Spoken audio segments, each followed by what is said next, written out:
Thank you very much, sir. I want to start by appreciating the membership of the board of ICSAN, Institute of Chartered Secretaries and Registrators of Nigeria. I want to appreciate all the past presidents, the current president. I want to appreciate Barrister Yinka Azan and so many other people here on board today. I appreciate my invite to be a discussant on this platform today. And I want to also really thank Mr. Soja Pampam, who gave the presentation, a very insightful and incisive one, as well as the first discussant, Mr. Adewale, who also made very valid comments. So upon the presentation made by Mr. Soja Pampam, I want to make my discussions. I like the fact that he started talking about disruptions in business models. And then I want to take it from the pre-COVID-19 era. Before COVID-19 came, we had actually had some disruptions in existing business models, which he actually articulated properly by giving us discussions on aggregation business models. Aggregation business models were models that were actually put up together to actually destabilize or change the paradigm in existing business models. And one of them was what he gave us as an example. We had all these transport companies like Uber, like Taxify, who have sufficiently and efficiently put these models to use. I can see before Uber came, there was no such company that could actually have a worldwide connection. And Uber doesn't own a single car. So that was a very great innovation in the area of aggregation. That's the power of aggregation. So that was what we had pre-COVID. So we had that, and that had actually been also deployed in hotel management too. We have had such conglomerates come up and establish hotels across the globe. We have, for example, also a very popular fast food company, McDonald's, which I'm sure everybody knows too, who have also been using the same approach. But by the time COVID-19 came and brought a new change to the game. COVID-19 actually disrupted everything that has existed. And then even for companies, organizations that had been very reluctant to accept and use information technology, everybody had to overnight be forced to actually go that way. Little wonder we've had Zoom, a platform like Zoom, Google Meet, and all of that gain so much people in terms of subscription over the short period. And from there now, looking at the future, which is post-COVID-19, he said in his presentation, I want to quote that, he's not even sure if the world can ever return back again to how it used to be. And then the need or the goal or hope of thinking that in the future, COVID-19 will totally be eradicated might be impossible.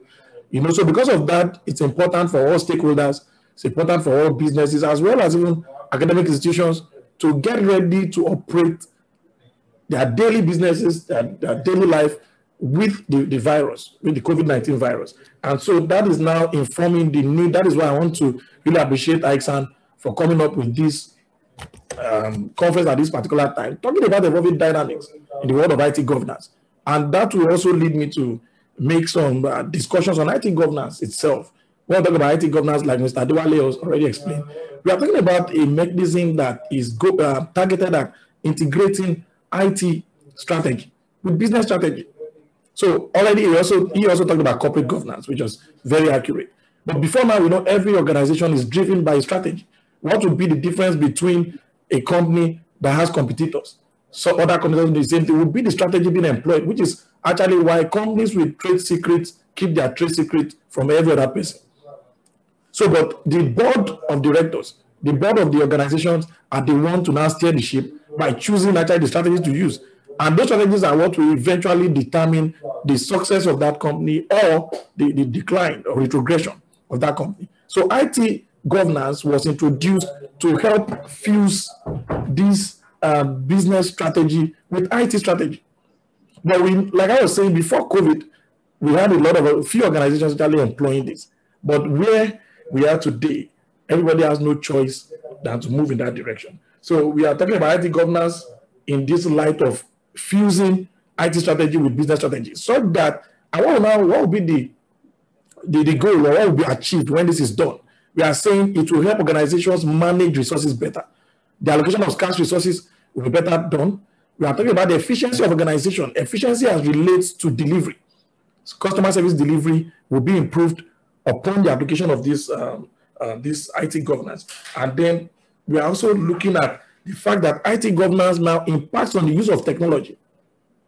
But now, along the line, the keynote speaker, Mr. Soja Pampa, actually said he wasn't going to talk so much about the IT governance framework, which I agree with him, because that was just very basic. So he just said he would actually skip that and let's talk about the serious things. So I totally agree with that. But I just want to say a few things about the IT governance frameworks, which I know we are all aware, is that upon an organization deciding to employ IT governance, the next thing they have to do, once they've agreed on their strategy, they have their existing business strategy that is working, and then they want to employ IT governance, they have to now decide on the IT governance framework to employ that will best suit the organization.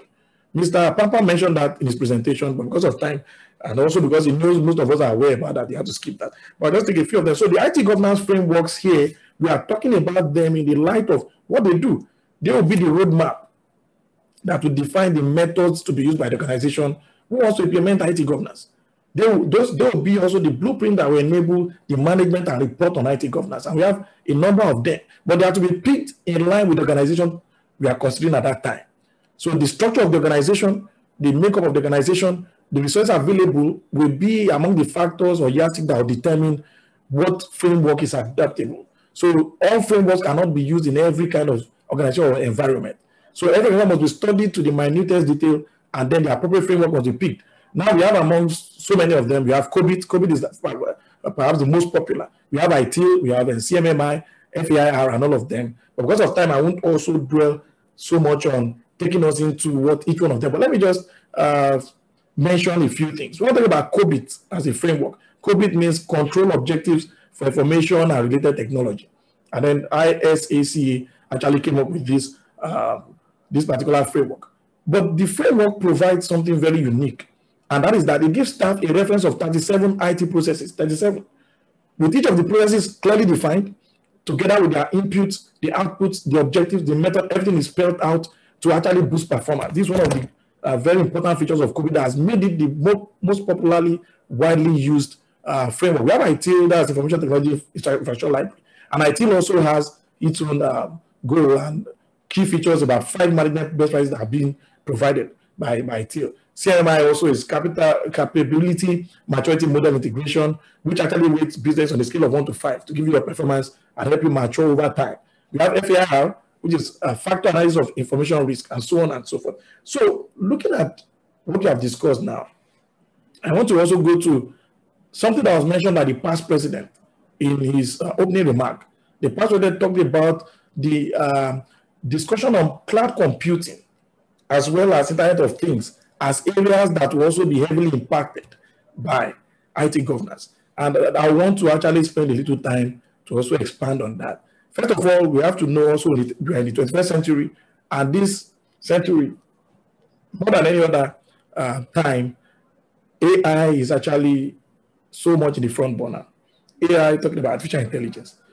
And under artificial intelligence, we have had so many other sub-areas that have actually found relevance over time. And cloud computing is one of them. It's just one of those so many areas I was talking about. And in the cloud computing, what are we talking about here?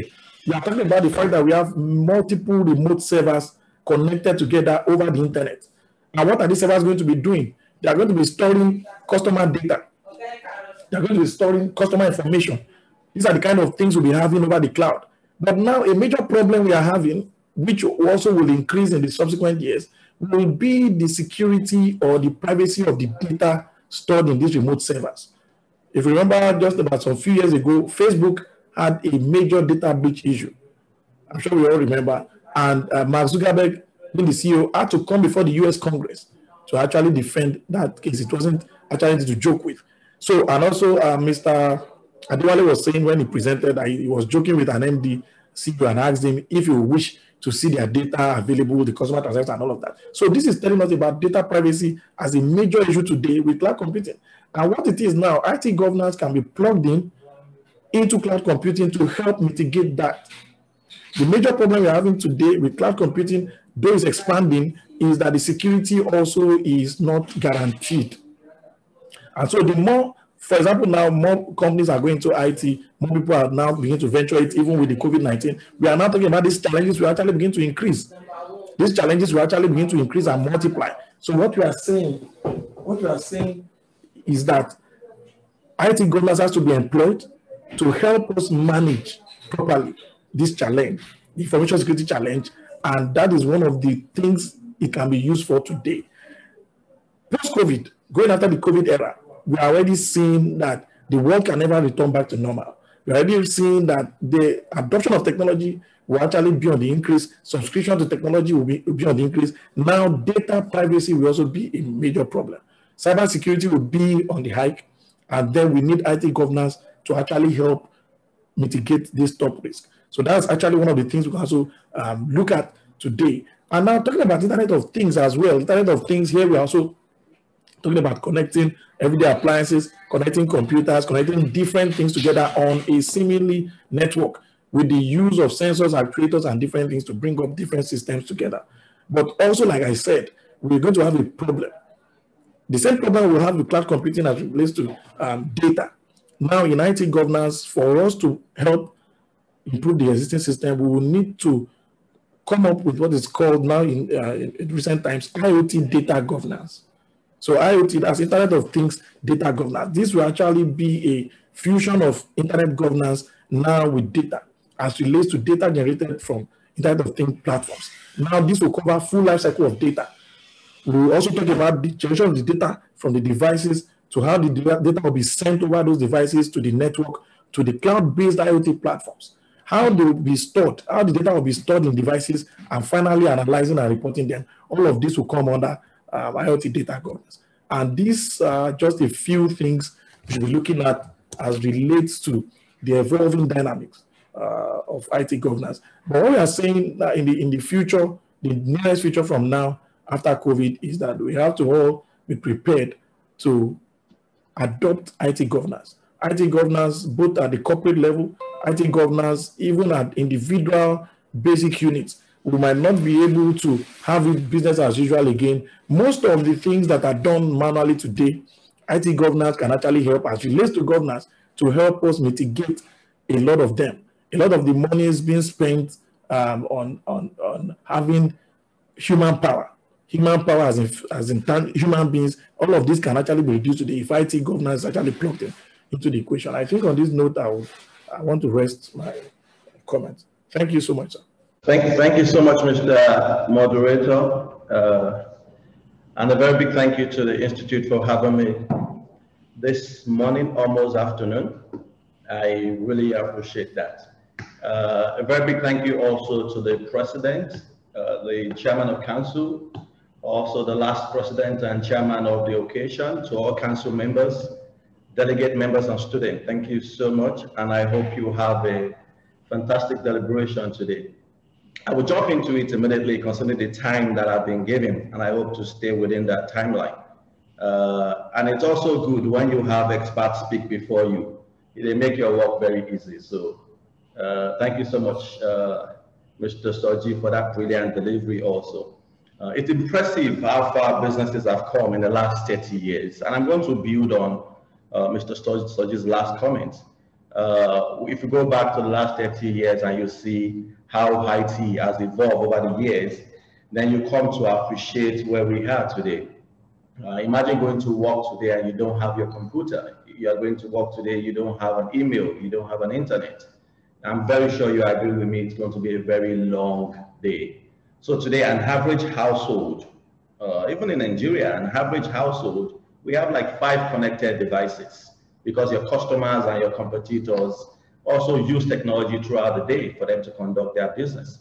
So largely what we can see is that technology is driving a lot of our engagement. Technology is driving our world. And without it, it's becoming increasingly difficult for us to be able to deliver on what we do. But don't forget something. At the end of the day, technology becomes a means to an end. So today, whether you use a a 1920 laptop or you use the best in terms of technology laptop, it really doesn't matter. At the end of the day, what you're saying is that tool you have is an enabler for you to be able to deliver on whatever the strategic objective could be or whatever the goal could be as at that time. So it could be very challenging when the use of the same technology don't deliver what you want it to do in your organization. So technology is not meant to hold you back, but it's meant to enhance you in terms of what you do. So technology is meant to impact your bottom line. Technology is meant to provide efficiency. It's meant to provide optimization of your processes. It's meant to provide wealth creation within whatever it is that you do. But I'll take a little bit of, I'll go back one minute just to go back to corporate governance. And I think that's all what the institution is all about, creating that enablement and being the voice in terms of corporate governance in our institution today. So corporate governance and IT governance, in my view, I think they are programmed to achieve almost the same thing. So you say corporate governance today, you're talking about how organizations put the right structure in place, led by the board and the management to ensure that IT strategies align with business strategy. I think it's the same thing for any mid-sized organization that IT governance is doing today. Both of them are about the continuous growth and the existence of an entity. How do you ensure continuous growth? And how do you ensure an entity remain over a period of time? The same thing is for corporate governance. I think is the same thing is applicable for IT governance. So one fundamental push and value creation that we from the IT consulting world, we are pushing today is how we can align IT strategy and align that to business strategy. And that's to buttress my former conversation to say IT is just an enabler to whatever it is your business strategy will be. So I think it was the chairman of education I was talking about IT budget. No, it was Mr. Soji that spoke about IT budget. And I so much agree with him. IT budget, on the other hand, has become a mystery for most organizations today, has become a mystery for board members, because it's becoming increasingly difficult for us to evaluate and appropriate very tangible benefits of these often bogus looking figures. So your IT manager comes to you today and he says he needs $1 million for the optimization of their system, which is good and correct. What we find in most organizations will be, at the end of the day, it's difficult to justify that investment. What exactly did you do with the $1 million? And that's why IT managers are finding that increasingly difficult. So you bought a new CRM system, or you bought a new CRM solution, or you bought a new infrastructure to optimize the system. At the end of the day, you are able to show the service uptime before and now. So that means before now, we had a service uptime of 80%. After the implementation of this solution, we now have a service uptime of 99%. My question to most IT managers will be, you understand what you're saying. 9 out of 10 people in that room don't understand what you're saying. And I'm going back to the marriage between IT governance and corporate governance as regards both creating growth and also both sustaining the existence of any entity. What we're beginning to see when it comes to measurement of IT budget is, how do you quantify that same thing in terms of service uptime to customer experience? So if you go to the board and you'd say, yes, I've done this optimization that you gave $1 million for me to do, service uptime has gone from 80% to 99%, and this is the result of it in terms of customer experience. So now suddenly we have an improved customer experience, we have an improved brand loyalty, we have an improved engagement, or we have an improved bottom line, which came as a result of that IT optimization, or the $1 million that was spent on IT. It's important to lay this foundation because I won't get too much into the details and the dynamics of corporate governance, of IT governance, but I'll talk more into how it's fully aligned with whatever it is you do in your organization today. Please, Mr. Moderator, if you can enable me to share, I just have a few slides to put up.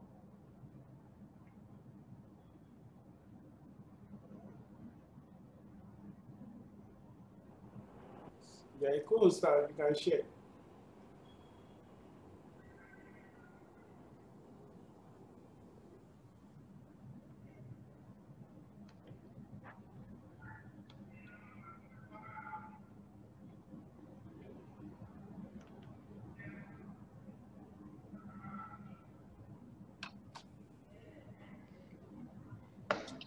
So in the next 6 to 7 minutes I have, I get into this. So my first question to delegates and everyone on the call today is, can your business survive without technology today? If your answer is yes, then good luck. Then while at the same time also, I will require you take some time to evaluate what business you are into and how sustainable would that be if your business can sustain without tech.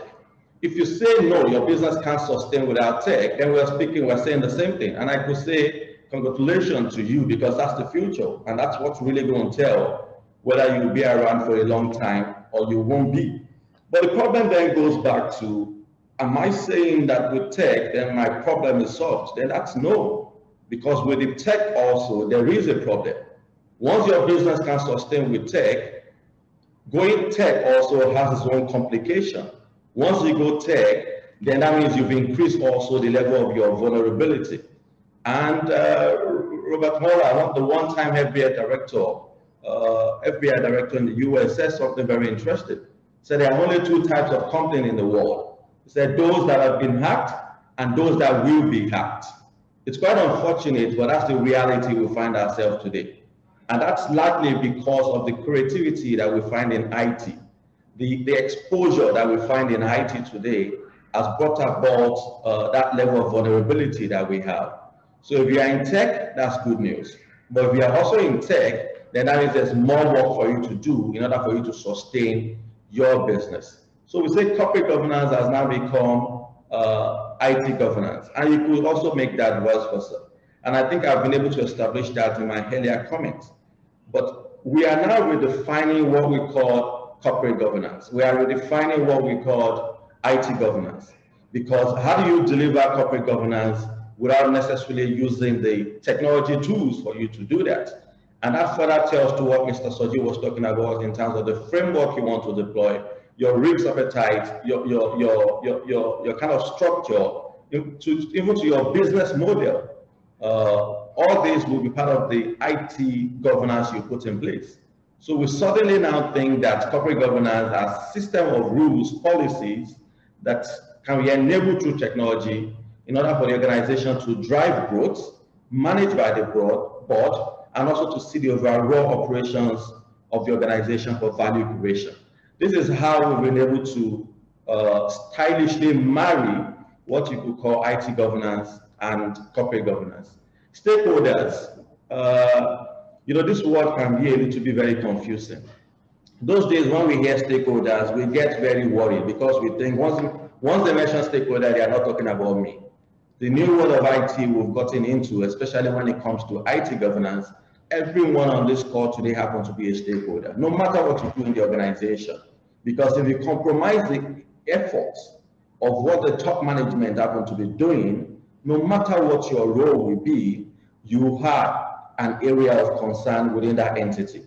So everyone today, you can consider yourself as a stakeholder, and you will become a change management, a change agent when it comes to corporate governance and when it comes to IT governance in an organization.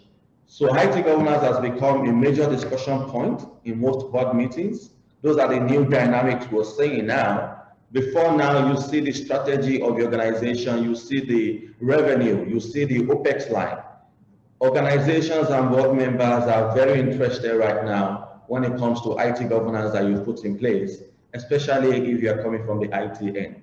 Data privacy, I can't speak too much into this with the limited time that I have, but there's a Boston Consulting survey that showed that over 32% of Fortune 500 organizations, CEO, will lose their job in the next 5 to 10 years, strictly because of data privacy.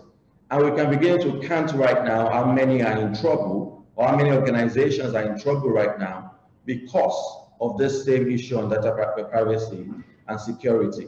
So come to think of it, no matter what you do also, I put this question to you. You don't want the details of your customer out there in the hands of people that should not have it. So you might say, what exactly am I keeping? I was talking to the CEO of a stockbroking firm, and he said, there's absolutely nothing that I'm keeping. So I told him, I said, do you want to see on the social media pages the details of all the customers you've dealt with in the last 10 years, how much they bought and when they sold? And he said no. So data privacy will become a very serious issue. If you're also here and you say, I have a robust system within my organization, and I don't think I'm exposed. NSA and Pentagon have been hacked several times. So unless you come in to say that you have better technology and IT governance structure than they do, then you have a reason to worry and to go back to check and put together the right framework that will work for your organization. The last I want to talk about in here is the Internet of Things. I think it's going to become increasingly challenging going forward when it comes to Internet of Things. I say the world you're familiar with is completely gone. We are getting to a world where we have more connected devices in the world than the number of people we have in the world. I was talking to a friend some days ago, and he got this new smart watch. Because if somebody said, what if technology is evolving, but I don't follow the technology? And I said, it will be very difficult for you to not follow the evolving technology, because everything you do will require some use of technology. So my friend got a new smartwatch, and he told me what it's about. It has also a mobile app. On this smartwatch, it measures everything when it comes to his health. It measures his blood pressure. It does his 24 hours blood pressure. It does the heartbeat reading, everything you could think of. And it's been uploaded on a central server that his doctor in the UK can access. So that means when next he goes to the doctor, they present to him a graph of his last 3 months. And this measures almost everything. This is being stored somewhere that could be hacked by anyone. So you see the level and the intelligence, the creativity that will be coming in with the evolving technologies we'll have it, like artificial intelligence, like the earlier speaker mentioned, augmented reality, in fact, the effect of globalization. All these largely play a role in the kind of world that we will be living going forward. So how do you do all this without technology? And if you do all this with technology, then some level of IT governance needs to be put in place just to make sure that you don't compromise on the same thing that you're trying to achieve. COVID-19 is another example. So if your business today is not IT enabled, then I think we have a problem. But I think speakers that spoke earlier before me spent a good time talking about this.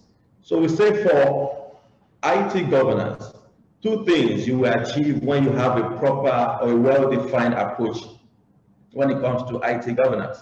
The first part of it is you must be able to make decisions and ensure organizations achieve their desired goal. That's when you know you have an appropriate IT governance framework. Are you and stakeholders able to make quick decisions to ensure that thing you've set out to do?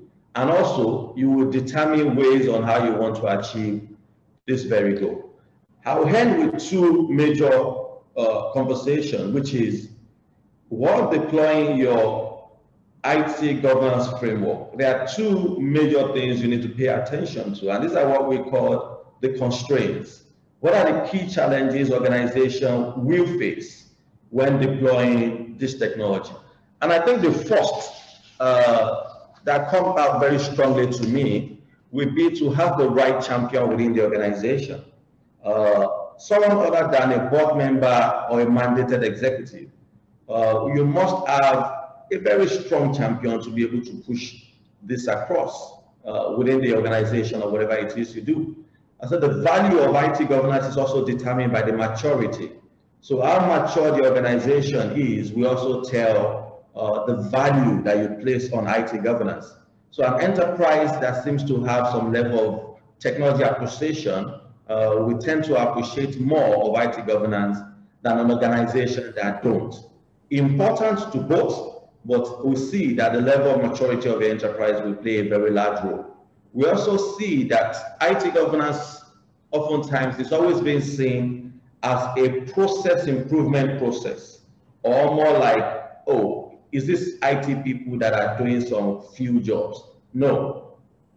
The dynamics of what we're seeing now is it's about the sustainability of the organization.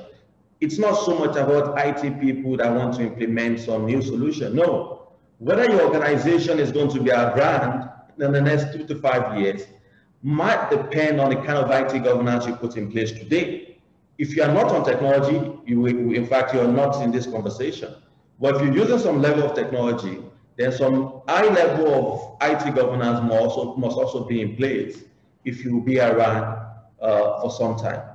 Another very important conversation is the implementation of this IT governance. We always see a pushback within the organization due to power shift, because once you put together a proper IT governance, you will see power moving from one unit to the other. So we always see a very large resistance, and this can actually be dealt with when there's a clear understanding in terms of the value and the performance of what you want to do to all stakeholders. There must be a clear communication for people to clearly see the why we must do this, and take it more as a general organization objective and not an IT objective. The few recommendations in our consulting job that we give to organizations getting into this are the few you have on the board in there. Don't intend to go for any out-of-the-box approach. We say there's no out-of-the-box approach in IT governance framework. There's nothing like that. Look at the existing framework and fine-tune that to fit your own objective. That's number one. The second part of it is IT governance are largely being owned by CIOs and the IT managers. That world, the dynamics we are seeing right now will not fit that world. So IT governance will not be for the CIO. The CIO might be the champion, but there must be a board representative that clearly carries the voice of these champions and make sure that they deliver on what they've set out to do. We also think some level of urgency will also be implemented or will be put in place when we talk about IT governance.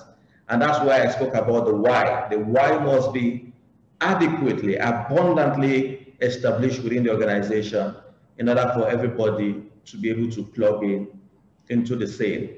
The last of my comments will be, we tend to go for what do we lose?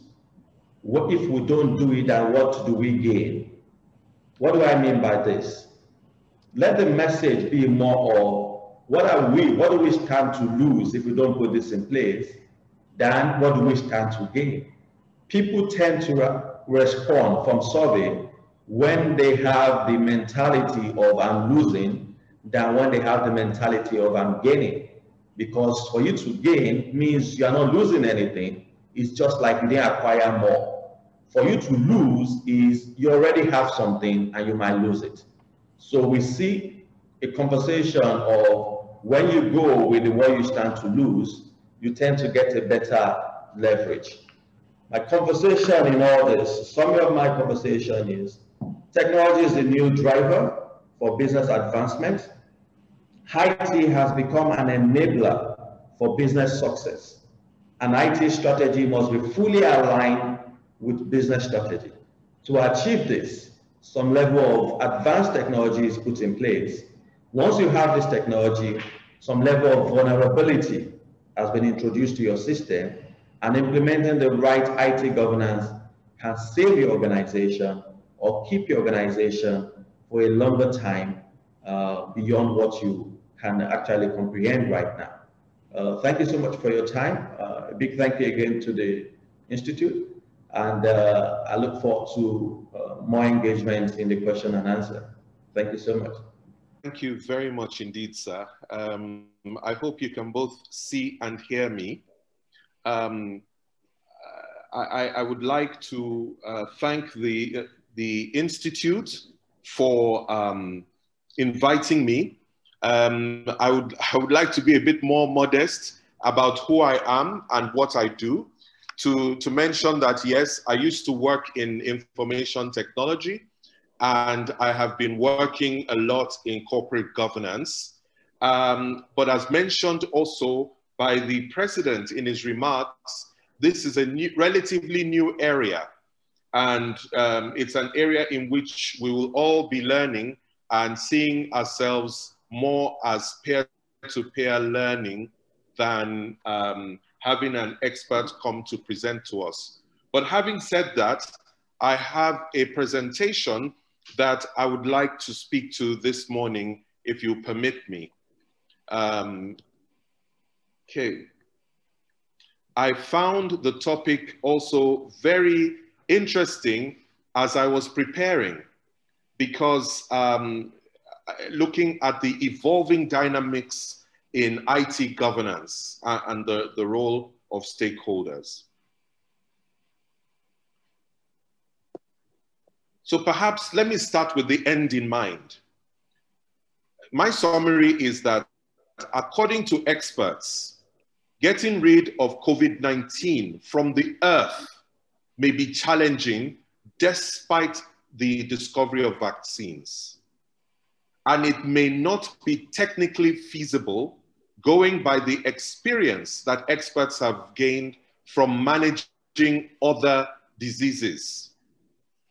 So the bottom line is then that we should continue to expect disruptions, that these will flare up from time to time.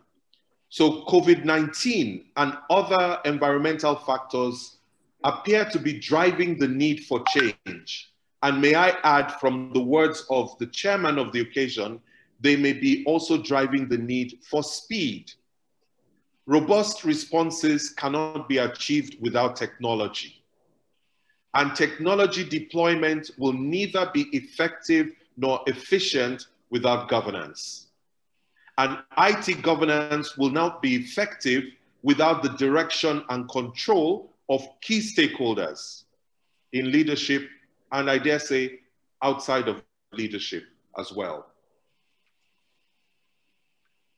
So, as if business was not challenged enough, because prior to the arrival of COVID-19, we know that aggregation business models, that's the kind of business model that Uber uses. The kind of business model where you use a system to disrupt the way in which things used to be done. So Uber did it for taxi service. We know that there have been disruptive offerings also, even in hotel management and in providing hotel rooms. There have been many aggregation business models that were disrupting the world. And the way they did it was through deploying technology in new ways. Sometimes it is not earth-shattering technology, but it's just a new way of using the technology. And this was already forcing companies to review their business models. We know that as collaboration tools were in their ascendancy, they were already giving some businesses an edge. It was already putting pressure on the strategy and structure of competition. Maybe I should also add here, internet-based online services were also having this sort of effect. For example, looking at the kinds of services that Amazon was already providing, it put pressure on so many other business sectors. We know that cloud computing, and also from the submission of the chairman of the occasion, maybe to that I should add mobile computing, add artificial intelligence. Also, all of these things were in the ascendancy already, and they were already giving great leverage and agility to those who were able to embrace them very well. So distributed company operations in far-flung and challenging environments were already being enabled for some. Also, we started to see the ascendancy of regulatory technologies, which were starting to trend, driven by increasingly complex regulatory environments. I would say particularly for the financial services industry, that found themselves needing to respond to all sorts of regulatory pressures and requirements from across the world in the different jurisdictions in which they are operating. So business was already very challenged. Coming back to the context of Nigeria, we'll see that Nigeria itself already had pre-existing ailments before COVID-19 arrived. We were still reeling from the oil price shocks. We were just crawling out of a recession, and we were trying to put it behind us. We thought we could put it behind us for good. We had a whole raft of pre-existing problems of our own. And to mention a few, maybe I should talk about the fact that government has remained the dominant player in our economy, that we have had a reliance on oil and gas exports for forex earnings. Our non-oil exports have not grown, at least to our satisfaction, the kinds of ambitions that we have had for non-oil sector. We've had challenges coordinating fiscal and monetary policies. And that policy confusion had already begun before COVID arrived. We also have had challenges providing basic infrastructure and amenities. We have struggled to create meaningful work, particularly for our youth between the ages of 18 and 35. Security of lives and property had continued to elude us in many locations across the country. And the cost of doing business was already over the top and difficult. So as though it was not enough that we had those competitive pressures and we had pre-existing challenges that had plagued us, then COVID-19 had to come and change the world. According to Deloitte, COVID-19 has had a big impact. Number one, on raw material supply chains. We saw that even in the quest to provide face masks, to provide respirators, and so on, that it ruptured the supply chains because it started from China. And China had become the factory, the dominant factory of the world. So in order to be able to get some of the materials and finished goods that were required, those supply chains were under pressure, value chains came under pressure, and it placed an inflationary risk on most products across the world. On the positive side, it has accelerated, and maybe the speed concept comes in here, remote working, because people had no choice. Companies that did not have an online presence and could not have an online presence, who could not put up remote working, I dare say suffered the most under the lockdowns. It has necessitated a closer look at value chains end to end. But on the positive side, it has also reduced harmful effects of human activity on the planet. For instance, we saw pictures of places where marine wildlife did not come anywhere near town. We saw in Europe that marine wildlife like dolphins were allegedly sighted in the canals in the Netherlands and also in Italy.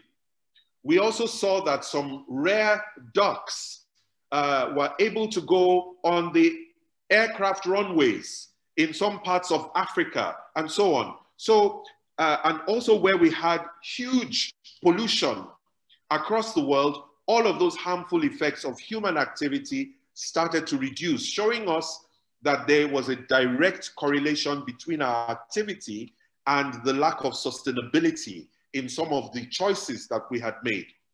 So all these have had a corresponding impact on the need for technology.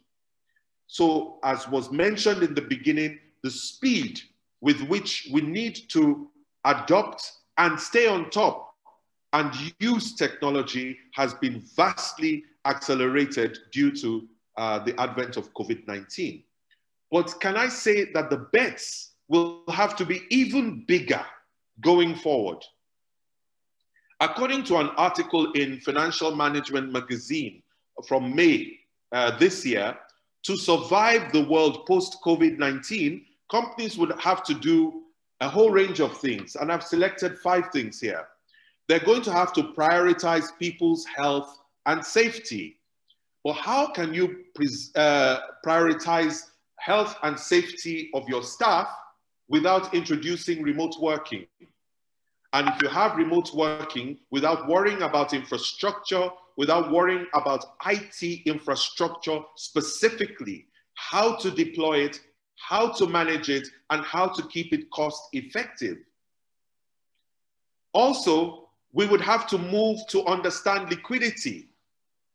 So we will have to control our inventory of stock.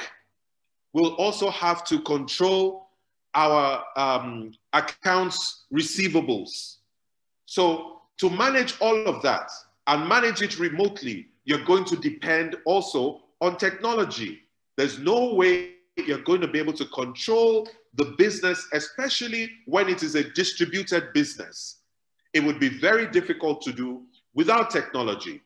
Then in its own right, they feel that businesses around the globe are going to have to ramp up digital transformation.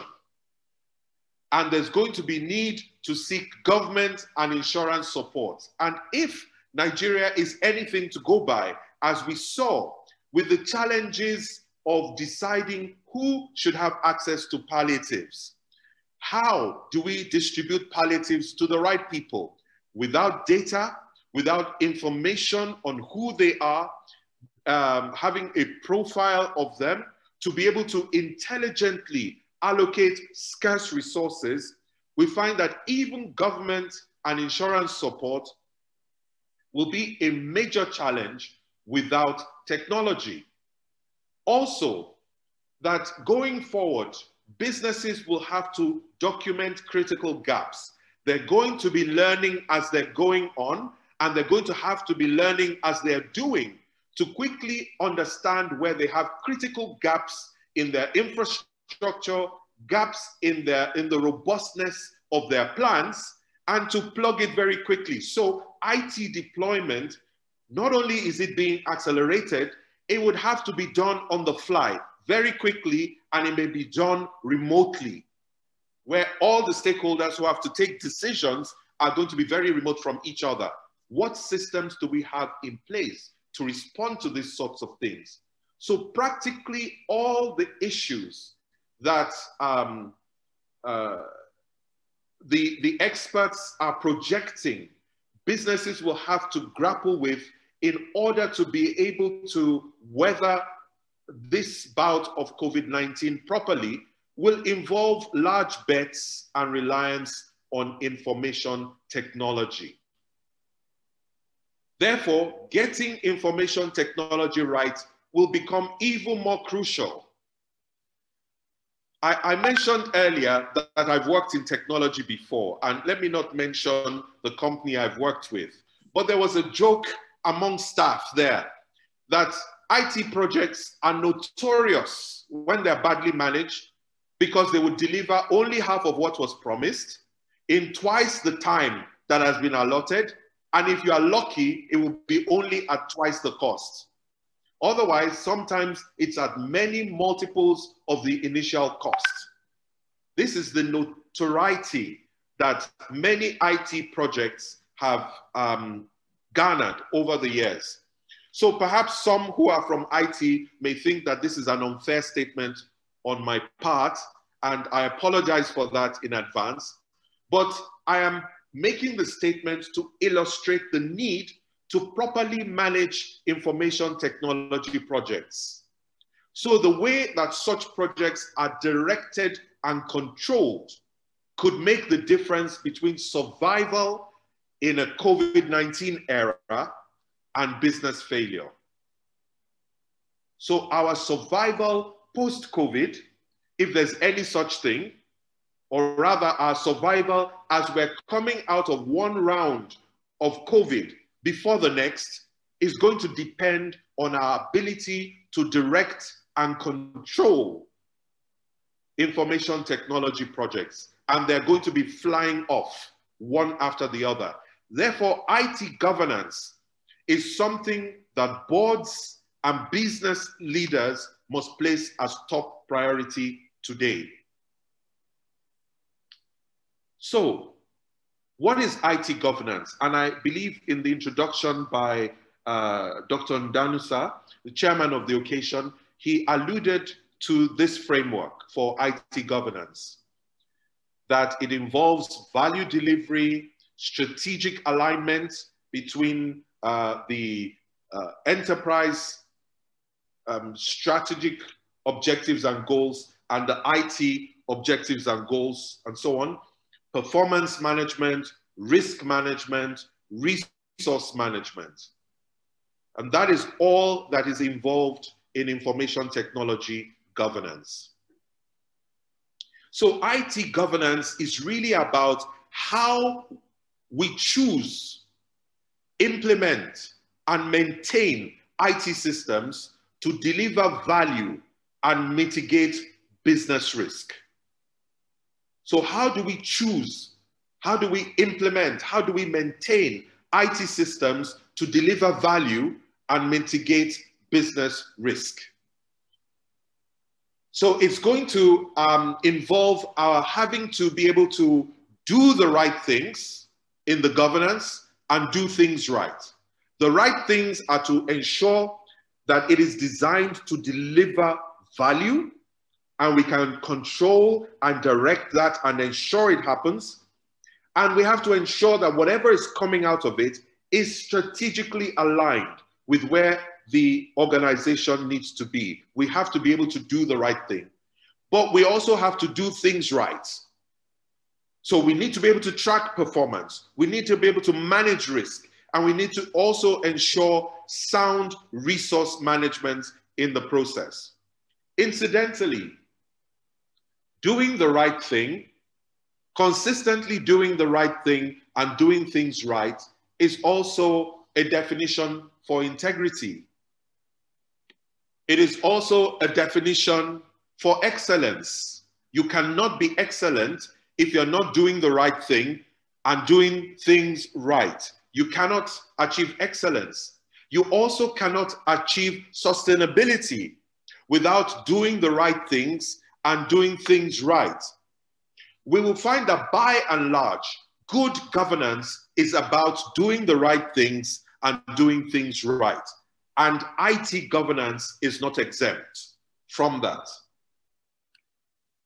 So the imperatives today out of IT governance is to ensure transparency, ensure return on investment, multiply business opportunity, and ensure high performance, amongst other things.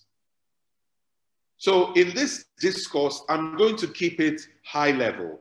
We're not going to be addressing governance frameworks like COBIT, and there are others. We're not going to be addressing governance guidelines, and there are guidelines. So operational persons can research those areas.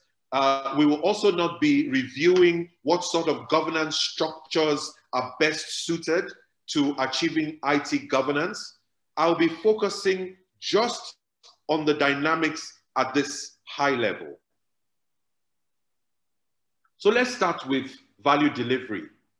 Maybe we'll recall the unfair comment I made about delivery of IT projects, being that they under-deliver, they overspend, and they take much too long compared to what was promised. And without sound governance, you will not be able to get that in the right order. So yes, frameworks like COBIT define the ways and methods through which an organization can implement, manage, and monitor IT governance within an organization. And guidelines are available for strategic actors like directors. So in order to ensure value, you are going to have to direct and control the organ within the company that focuses on direction and control is the board. So you have the members of the board also as stakeholders, and you will have your chief executives and your C-level leaders within the business are clear people who have to be on top of value delivery. Then there's strategic alignment. Again, strategy is the primary responsibility, is one of the primary functions of any board. So setting vision, mission, what business we're in, and so on is the business of the board. Strategy and structure to use to carry out that business is a business of the board. Delegation to management and how to monitor that delegation is also a board function. And then ensuring that stakeholder value is being monitored and stakeholder reporting requirements are being met, whether it's the shareholders, whether it's regulatory stakeholders and so on, or whether even host communities. All of those things are also responsibilities of the board to ensure that there are frameworks in place for it. And since today, even if it wasn't yesterday, but in a COVID situation and a post-COVID world, you cannot do any of those things consistently, effectively, or efficiently without information technology. Any well-meaning board will therefore have to make it the cornerstone of the tools that they have at their disposal, which they must be on top of. Then there's the issue of performance management. Why have an IT system if it will not help you on the financial dimension? For instance, how does the company continue to look under COVID, post-COVID, in the eyes of your shareholders? Managing how the organization looks in the eyes of its customers.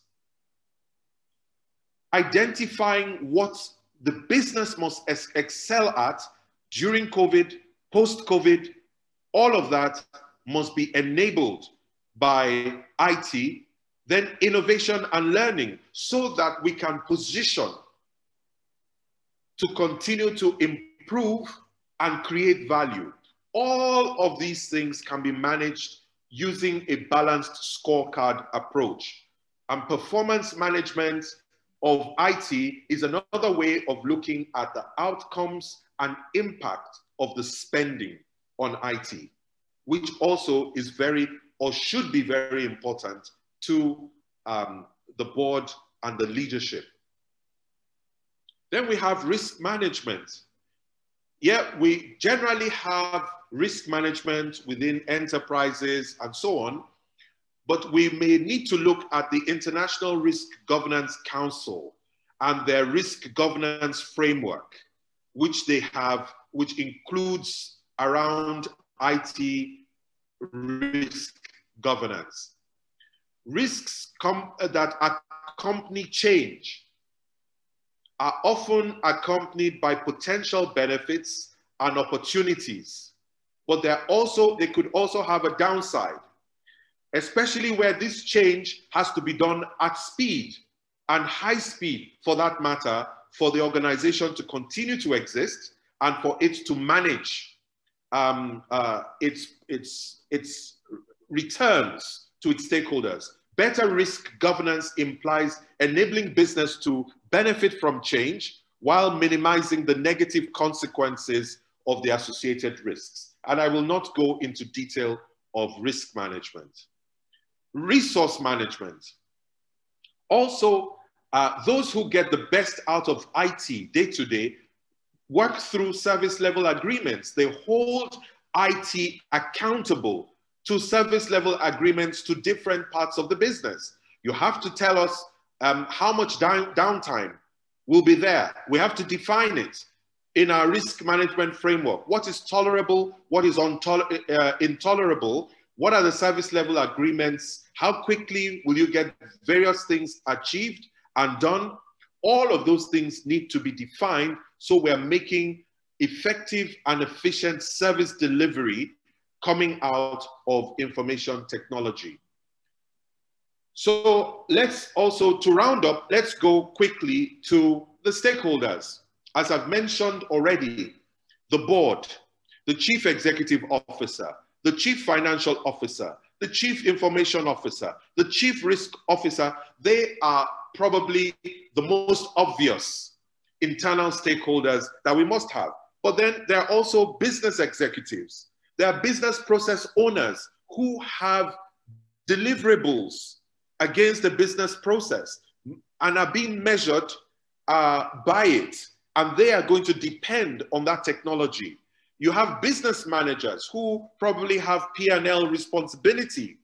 You have risk managers who have to ensure that there are good mitigation strategies, including from within the governance of information technology systems. Security managers, service managers, HR managers, internal audit, privacy officers, those who have to ensure that we are not abusing information, we're not abusing technology, that we have clear policies that are not going counter to international standards that are being established around privacy. So even IT users are impacted. IT managers are impacted. Therefore, proper governance is going to involve using a RASI model. Some will be responsible, some will be accountable, and so on. Some need to be consulted, and we need to look at the roles that all of these stakeholders will play. But we also have external stakeholders, which include at least our business partners and our suppliers. Because as I mentioned earlier, part of what COVID-19 has done was to disrupt supply chains. We have to make sure that we keep our connection with our shareholders, we keep our regulators happy. We have also government as an external stakeholder. We have external users, we have customers, standards organizations, external auditors, and so on and so forth. So we also need to look at what all of these parties require from our systems and ensure that in the design of these systems, and better still in their governance, that they're being directed and controlled in ways that we integrate into our corporate governance framework. So performance is guaranteed, conformance is guaranteed, execution is guaranteed, and long-term overview is maintained. So we see where we're going despite all of the challenges going on in the business environment. So I would like to conclude the way I began, that according to experts, getting rid of COVID-19 from the earth may be challenging despite the discovery of vaccines, and may not actually be technically feasible, going by the experience that humankind has had from managing other diseases. The bottom line then is that we should expect disruptions from COVID-19 and maybe from mutations of COVID-19 or other things that lead to serious epidemics. So COVID-19 and other environmental and contextual factors in Nigeria will continue to drive the need and the speed for change. Robust responses cannot be achieved without technology, as we've said, and technology deployment will neither be effective nor efficient without governance. And finally, let me say that IT governance will not be effective without the direction and control of leadership. Distinguished ladies and gentlemen, I thank you for listening. Distinguished ladies and gentlemen, good morning to our very distinguished past president, Dr. Suleiman Indanusa. We also welcome to our fold, our immediate past president, Mr. Samuel Kolawole. I can see the background, which is very unique. I also welcome to this particular gathering our very distinguished council members and our resource persons today. we are having one of the most important programs of the Institute, which is the Roundtable on Corporate Governance. As you are all aware, Discussant is the hub of governance professionals, and that is why anything relating to corporate governance or governance generally is of interest to us. And what we have done this particular year is to look at the current trend and the new developments that we are coping with and the implication of that new development. 10, 15 years ago, the way we operate was such that we are operating manually. However, as I said in several engagements, COVID-19 is the digital rapture of the workplace and the means of interaction. We've now been forced to operate digitally. And because of this new space that we have now found ourselves, there is the need for us to put governance in place in such a way that we'll be in a position to manage the risk, associated risks to this new development. And that is why we have carefully chosen this particular team, involving issues, involving dynamics in IT governance, the obligations of stakeholders. Gone are the days where we assign responsibilities only to some groups of people, maybe experts. Nowadays, we as stakeholders, we are involved in the entire end-to-end process. For example, in the past, we will say, when we talk about IT, yes, this is the technical area. It's no longer a technical area.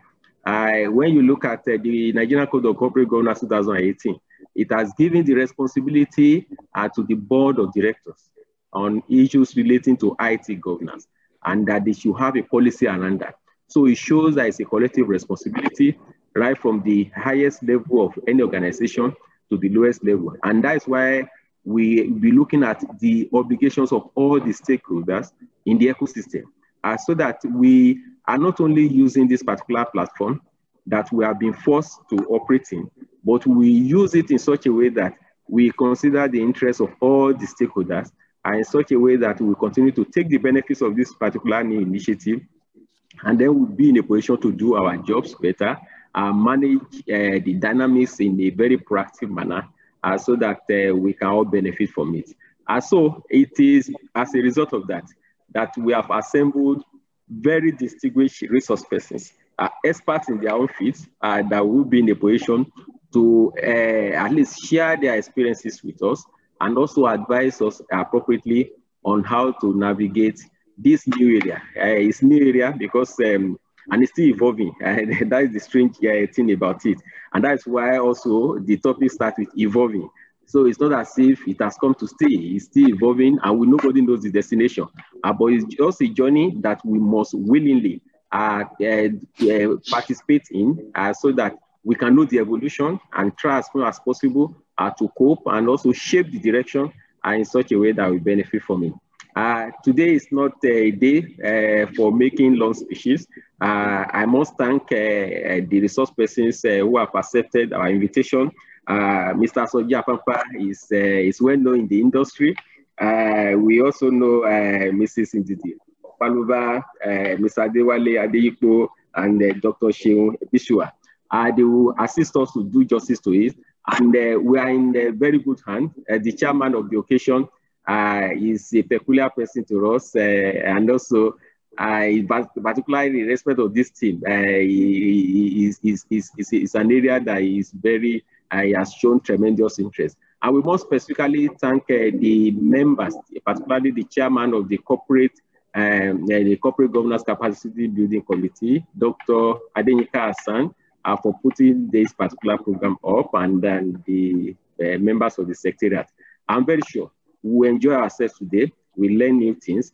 And please, as usual, share your comments on the chat box, ask your questions in the Q&A box, so that, as you say, it's an evolving area. So nobody will say he has monopoly of knowledge. Just ask the questions and the experts will guide us. So you don't know that I welcome you to what appears to be the last program.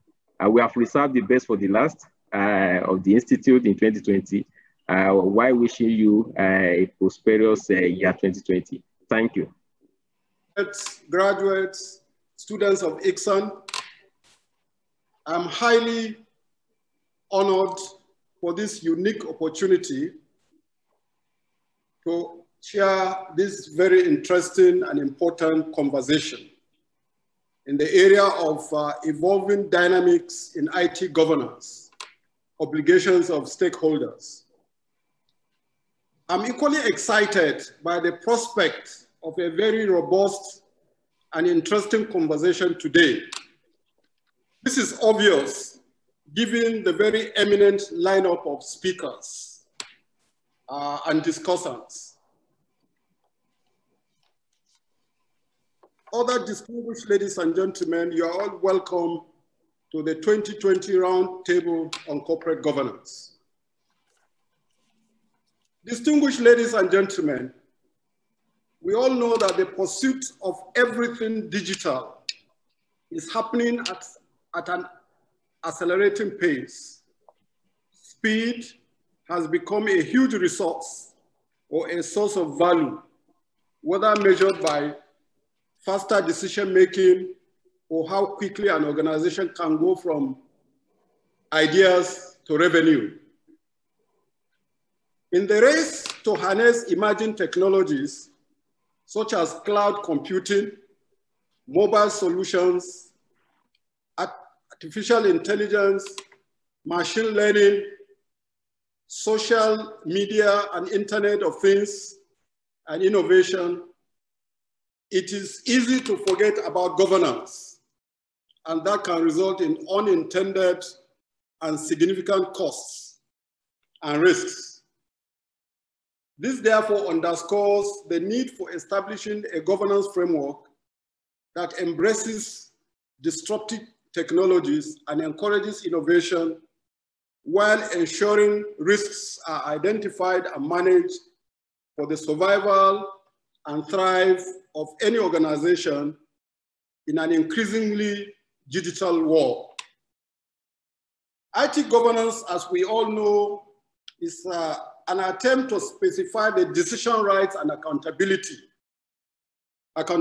framework to encourage desirable behavior in the use of IT. If you recall, after Sarbanes-Oxley Act was enacted in the US in 2002, followed by similar regulations in many countries around the world, corporate governance and ITG, that is Internet governance, information technology governance, have become more and more connected. Today, the IT control plan has become integrated into the overall enterprise compliance plan. So, distinguished ladies and gentlemen, this topic of today also recognizes the importance of stakeholders. The significance of stakeholders' claim is determined through the concept, of course, stakeholder saliency, because we have different kinds of stakeholder. Some of them have power. Some of them have legitimacy from the social contract and context. And some, of course, have a duty to ensure they press attention to the urgency for the society and, of course, for other stakeholders. So, distinguished ladies and gentlemen, our discussion today will focus on governance and taking the interest of stakeholders on board so that whatever we have reflect their interests. We know that there are different typologies of stakeholders. Some stakeholders are dormant stakeholders, some are discretionary stakeholders, some are demanding, some are dominant, some are dangerous, some are dependent, some are definitive, and we also have non-stakeholders. But it is very important that we all take account of the different kinds of stakeholders in the evolving technology and how we can ensure that the technology, though has advantages, must cater for all. The scope of internet information technology governance usually involves about 5 main focus areas: the delivery of value, the mitigation of risks, strategic alignment, resource management, and performance measurement. all above are driven by the stakeholder value, and therefore that is why the topic of today is very germane and very important, because it focuses on the stakeholder.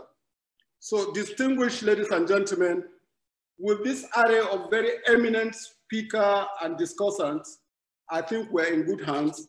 We look forward to a very exciting, very robust conversation today. I will advise strictly that the moderator helps us to ensure that speakers and discussants keep to time so that we can have value for time and value for money. On that note, distinguished ladies and gentlemen, this roundtable is declared, and then we look forward to where we would invite questions and answers. And I wish the speakers and discussants very well. Thank you so much.